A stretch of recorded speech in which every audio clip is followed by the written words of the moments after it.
Yeah, looking forward to being back in Hope Coliseum tomorrow night. Appreciate again the administration's effort to try to get some extra students in there. 8:30 tip, as we know, middle of the week game can be difficult for some fans to get here. So really need our students to come out. And then if you are a season ticket holder and you know that for whatever reason you may not be able to get there tomorrow night, get that ticket in somebody's hands that we can get somebody in those seats. So yeah, excited for that. Got a very talented Utah team coming in that's they're playing, some of their best basketball of the year, and obviously have two dynamic scorers and Brown and McHenry, and then Dawes, who we actually played against when he was younger at Rice. He's playing really well as well, probably playing as good as any forward in the league over the last 5 games. So all nights in the Big 12 are going to be a big challenge. I know falling behind by 14 is not ideal, but is there some comfort in knowing that your team plays a full 40 minutes and can finish games? Yeah, I mean, it's we talk about it a lot. It's the one thing that we kind of write on the board before every game is stay together for 40 minutes, and it is a 40-minute game, and there's going to be ebbs and flows. Like you said, you would hope they wouldn't be maybe as dramatic as some of those have been, but I think our guys do a really good job of staying together in those moments, and certainly not any panic amongst the group. And there is some level of confidence knowing that we can, get the stops that we need to get back in games and make the plays when necessary. Coach, there's an old saying in basketball that once you get to a certain point of the season that a team, it is what it is.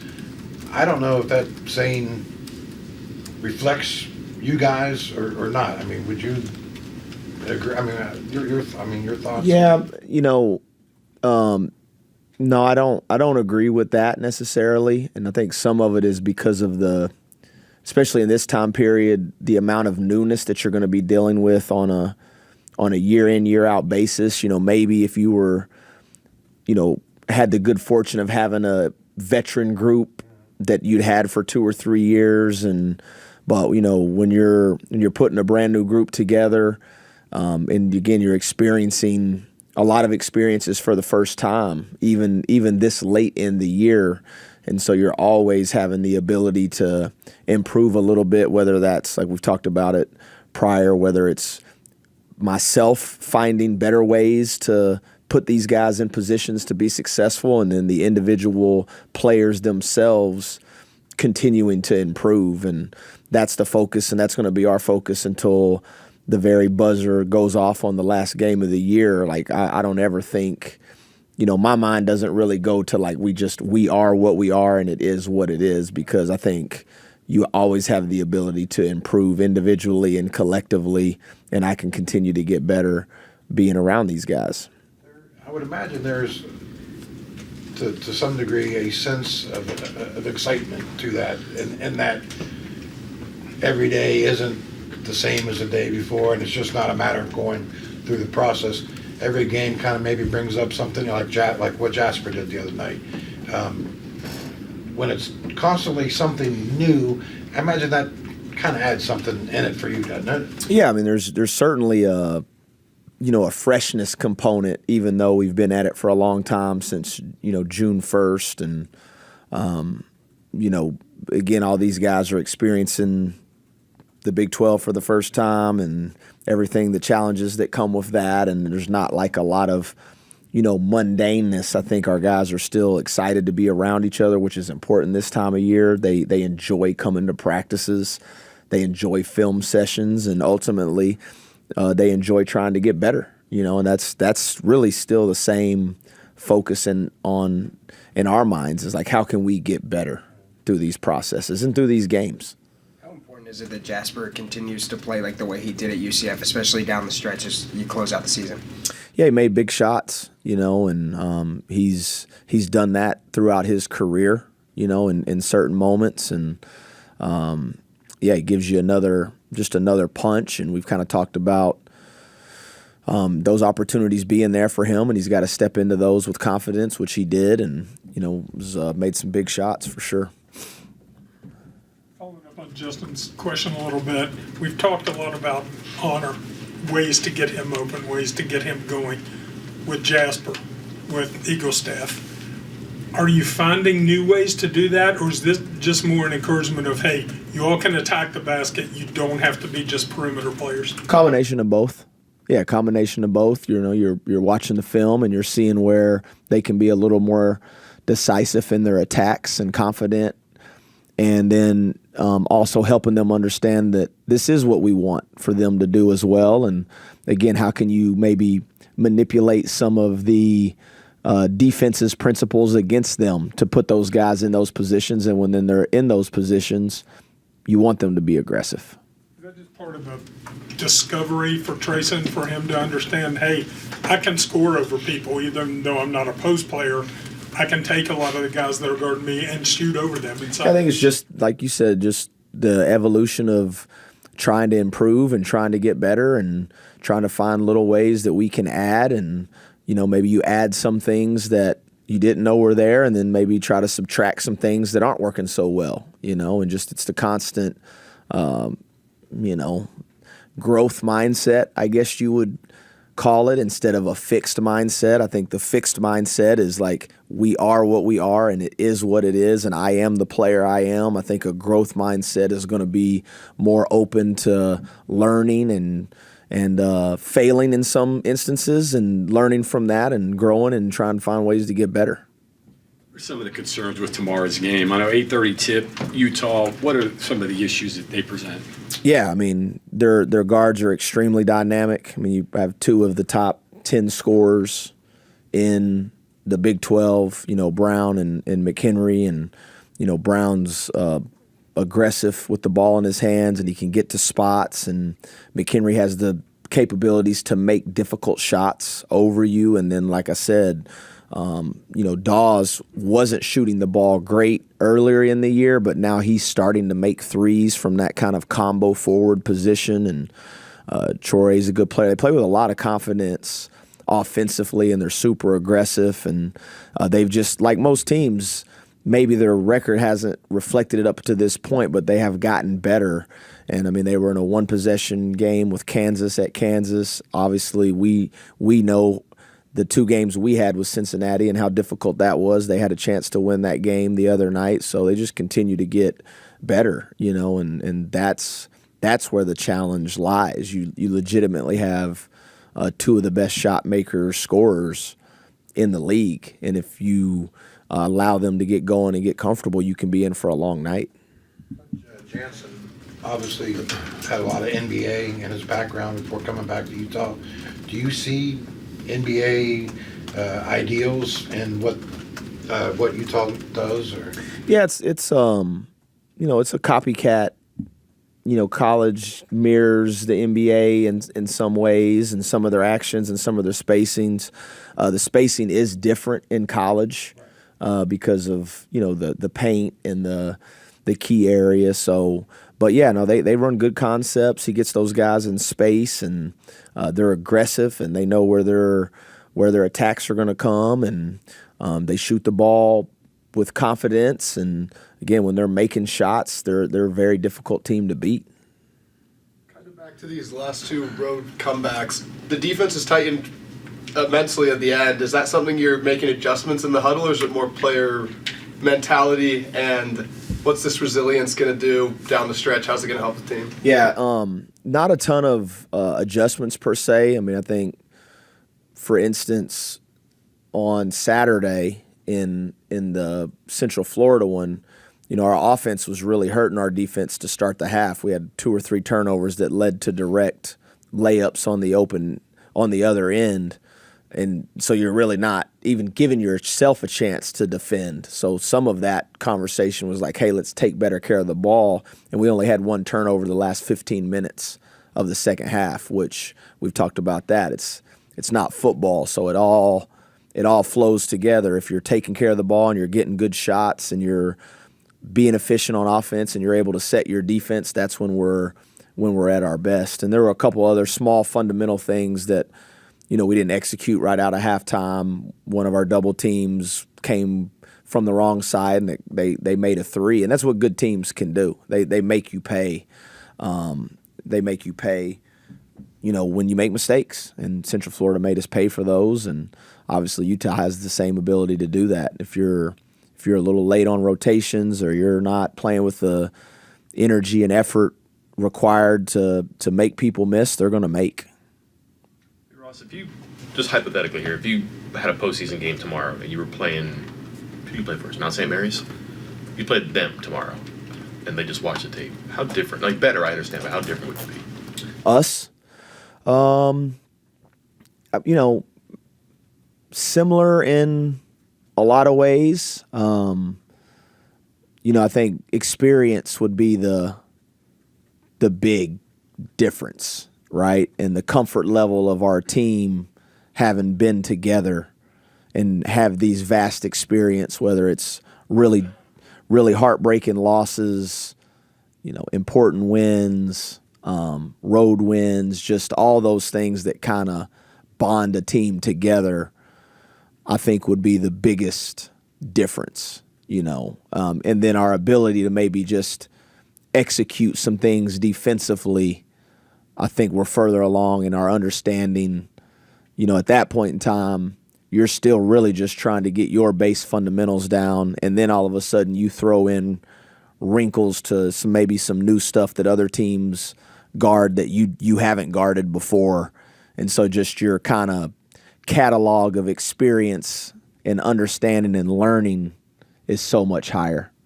If you were to sit down with the whiteboard and draw up your plays on offense or after timeouts, whatever, fairly similar?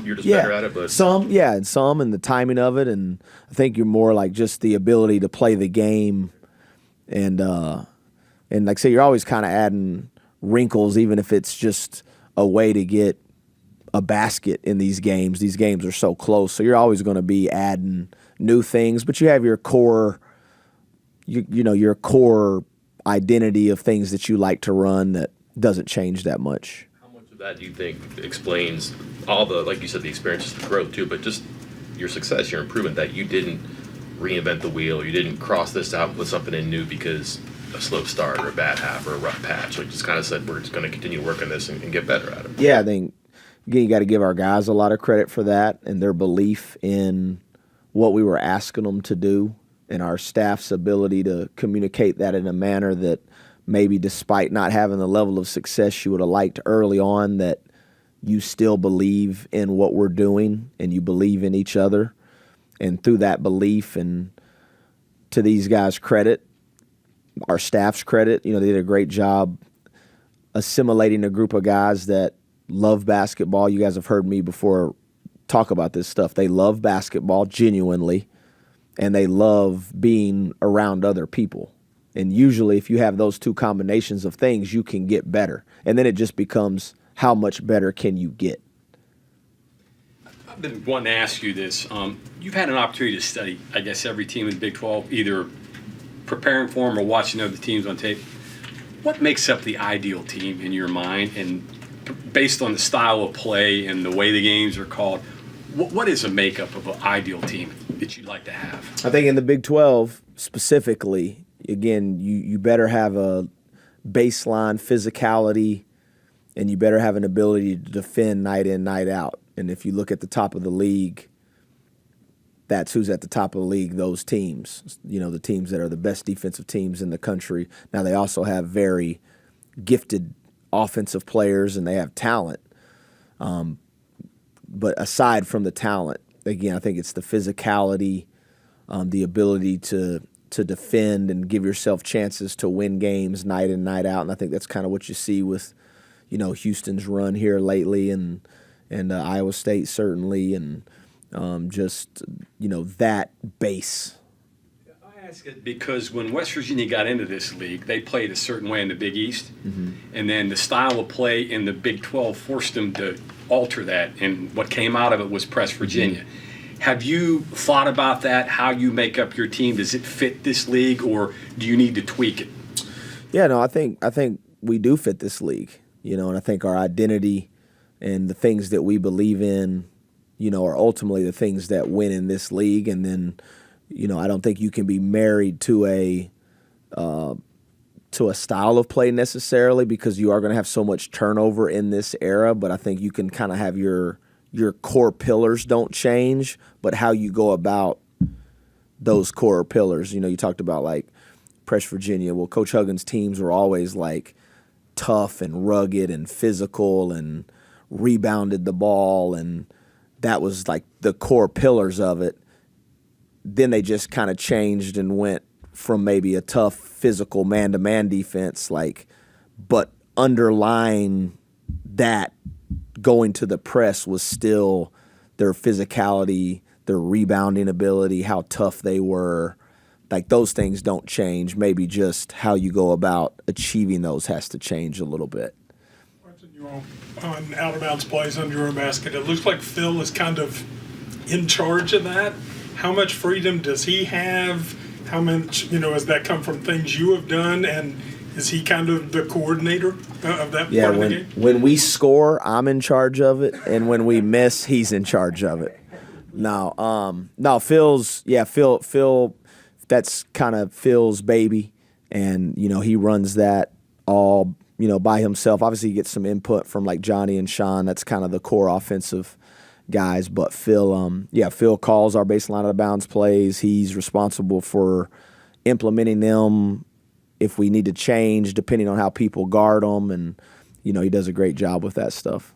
Feels like your success rate has been pretty good this year. Is that at a level that you're like, hey, if we can keep doing this, we're good? Yeah, it's like anything else, man. Like, if you can find a way to steal a basket on a baseline out of bounds in the margin of victory in these Big 12 games, if any way that you can give yourself a little advantage in these games, you have to try. And Phil's done a great job with that. And Phil's great, like all these guys. I mean, he'll be a head coach, one day for sure.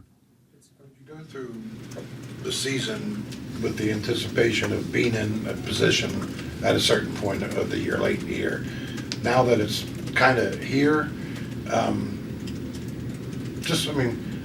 what does that feel like? And then I'm assuming it adds pressure with each mounting game, doesn't it? It can. It can. You certainly want to be playing meaningful basketball games in February and March. I think that's what every coach hopes for, every player hopes for, as a competitor you hope for. And we've discussed it with our group, and it's true. I mean, like, to feel pressure is really a privilege, and you need to understand that.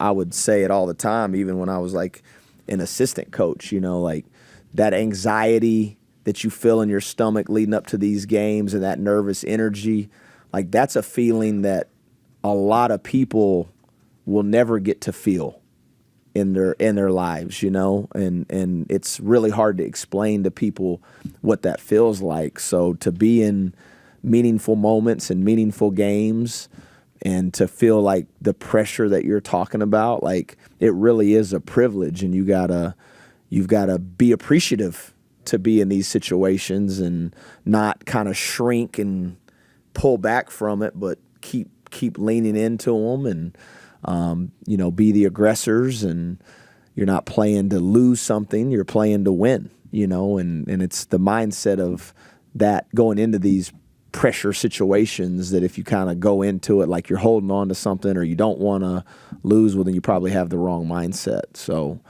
super thankful. And to play meaningful games in February, March, that's what you want to do. That mindset can be a unique thing, right? In that there's roller coasters, peaks and valleys, and at some point, like maybe the trip to Houston, it doesn't look good, and then obviously the UCF game, the Kansas game. I mean, there's to be able to maintain that mindset. Is there a trick to that you've learned over the years? Yeah, I mean, I think the trick, if there is a trick, and it's boring, it's like coach speak, and you really do have to try to stay even keel with your approach, because there can be, especially in the time period we live in now, like the roller coaster of emotions from a win to a loss and everything in between. You've got to try to do your best to not go on that roller coaster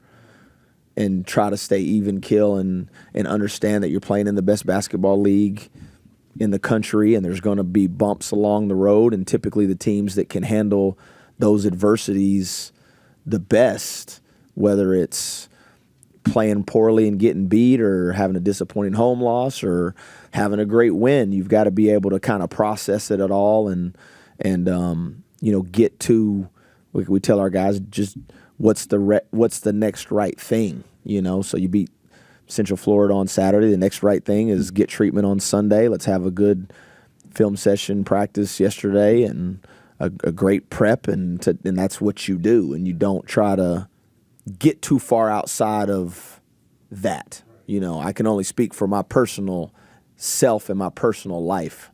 I'm probably at my worst as a human and as a coach and as a father and a husband when I'm trying to think too far outside of the framework of what could happen, because I'm sure everybody in here has created anxiety in their own life worrying about what could happen, and then it doesn't happen.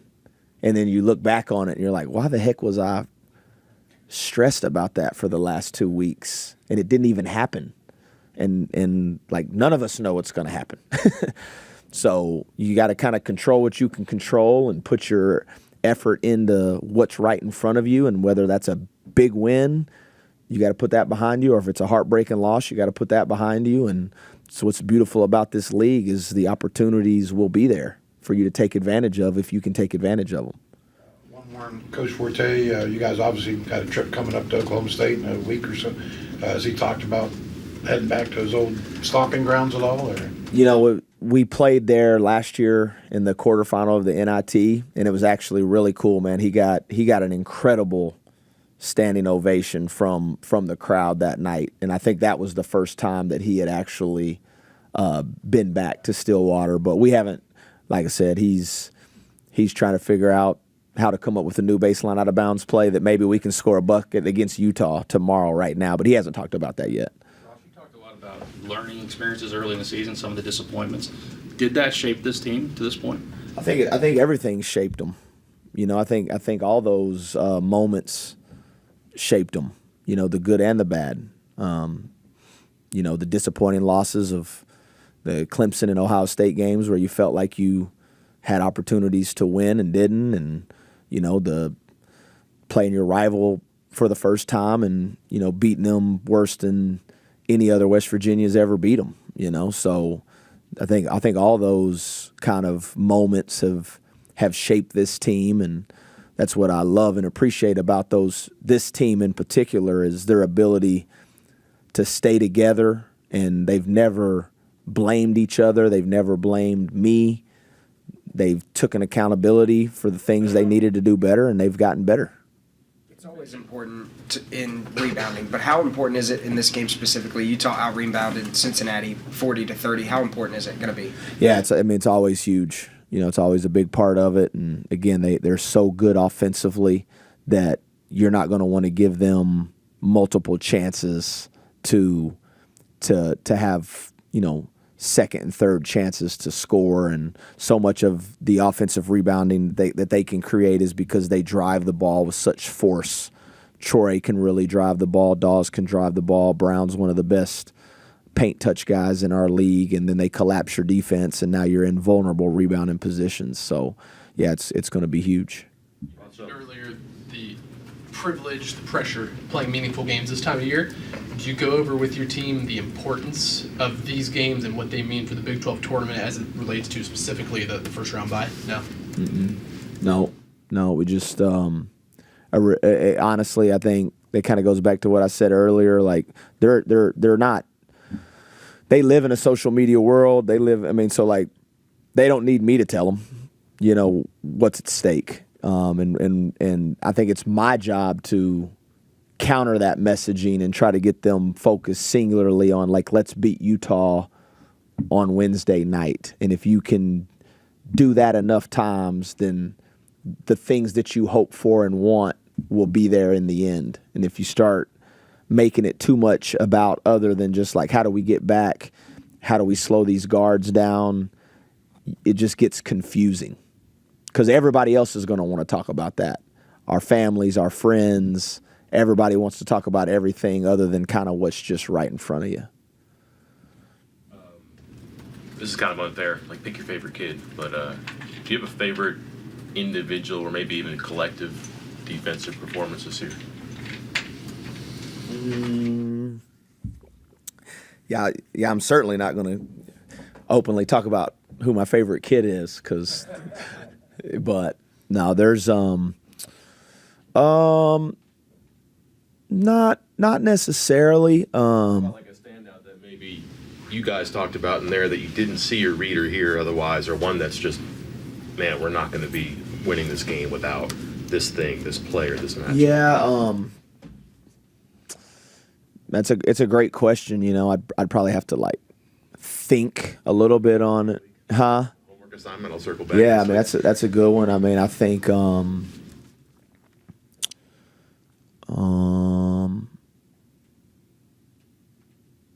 you know, I thought from a game plan discipline standpoint, I thought the second half of the Kansas game we were able to really implement what we were trying to do. We went on that big run and we were fortunate to get some misses, but not necessarily like just kind of a seminal play or a seminal moment that I've thought like, you know, that was incredible. I don't think. I have to think about it. And then this is not related, but the box. I thought OBO played pretty well. Took one shot and didn't score. Yeah. And like played pretty valuable basketball there too. Can you just kind of contextualize what he's done that a couple of times? Maybe not over one, but he's had those quiet but yeah. He had the highest plus minus of anybody on the floor in that Central Florida game. He was a plus 16 when he was out there, and he's really became very good, borderline elite in his ball screen defensive coverages. And, you know, he was able to play the final 12 minutes of that game, and just his ability to communicate the coverage, be level, play both, get a couple deflections. I mean, there were a couple high-level defensive possessions that he had his hands all over it. And I think that's why you saw the impact with his plus minus, despite scoring a basket, his impact on winning was very high. Not to mention he's an incredible screen setter on the offensive end of the floor that frees up some of those other guys for shots. But he's worked really hard, and I've mentioned this before. You know, your center is kind of the middle linebacker, free safety of your defense. Usually, he's in a position to see everything, and his ability to communicate quickly what's happening and process it and then execute it is what allows our defense to be as good as it's been. And we have been one of the best 2-point defenses in the country and one of the best 2-point defenses in the Big 12. And Harlan's a big part of that. I think when you think about ball screen defense, people like me, I probably think about guards or like rangy forwards. But can you just kind of go into that a little bit? Like, how was the guy who's 7'2", 270 been so good on ball screens? I mean, there were no lobs in that second half as he got in there. Yeah, just his feel and his timing of being level at the screen, staying in front of the guard, but having the ability to recover to the other forward, and then just the mental ability to process the information quickly, because your coverages may vary.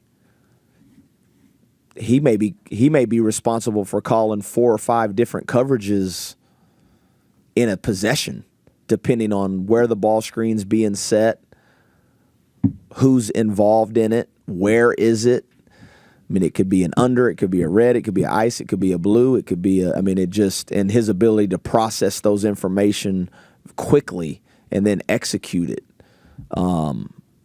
And simply because he is such a large human being, to constantly be in front of the ball, wherever the ball may be, and be between the ball and the basket. Coach, thank you. Thank y'all.